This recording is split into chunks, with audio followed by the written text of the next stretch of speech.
رمضان المبارک میں افطاری کی کیا فضیلت ہے؟ رمضان المبارک میں افطاری کرنے کی بہت فضیلت ہے۔ حضرت سہل بن سعد رضی اللہ تعالیٰ عنہ سے مروی ہے کہ حضور نبی اکرم صلی اللہ علیہ وسلم نے ارشاد فرمایا، لا یزال الناس بخیر ما عجل الفطر، میری امت کے لوگ بھلائی پر رہیں گے جب تک وہ روزہ جلد افطار کرتے رہیں گے۔ مسلم شریف کی حدیث سے مبارک ہے۔ پھر ایک اور حدیث سے مبارک ہے ابن حبان الصحیح، آپ فرماتے ابن حبان کے اندر یہ حدیث سے مبارک موجود ہے۔ حضرت ابو ہریرہ رضی اللہ تعالیٰ عنہ سے مروی ہے کہ حدیث قدسی میں اللہ تعالیٰ فرماتا ہے، احب عبادی الیہ اعجلہم فطرا، میرے بندوں میں مجھے پیارے وہ ہیں جو افطار میں جلدی کرتے ہیں۔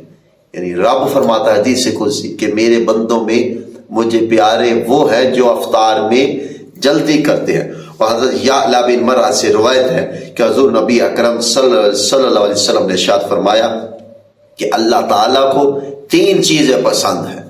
پہلی چیز کہ آخر وقت تک سحری مؤخر کرنا، یعنی آخری وقت میں سحری کھانا۔ دوسری چیز غروب ہوتے ہی فوراً افطار کرنا، روزہ غروب ہوتے ہی فوراً افطار کرنا۔ اور تیسری چیز نماز میں بحالت قیام ایک ہاتھ کو دوسرے ہاتھ پر رکھنا، یعنی نماز کی حالت میں قیام کرنا، ایک ہاتھ کو دوسرے ہاتھ پر ادباً تعظیماً کھڑے ہو جانا۔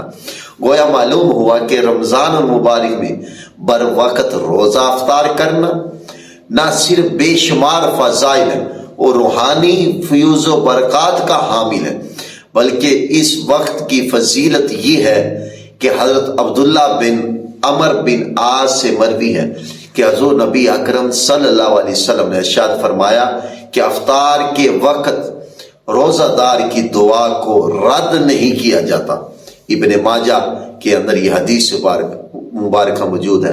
گویا افطار کی اتنی فضیلت ہے کہ حضور سید عالم صلی اللہ علیہ وسلم نے فرمایا کہ روزہ دار کی دعا کے وقت اس کی دعا کو اللہ تعالیٰ رد نہیں کرتا، اور رب کائنات کے یہ پیارے بندے ہیں۔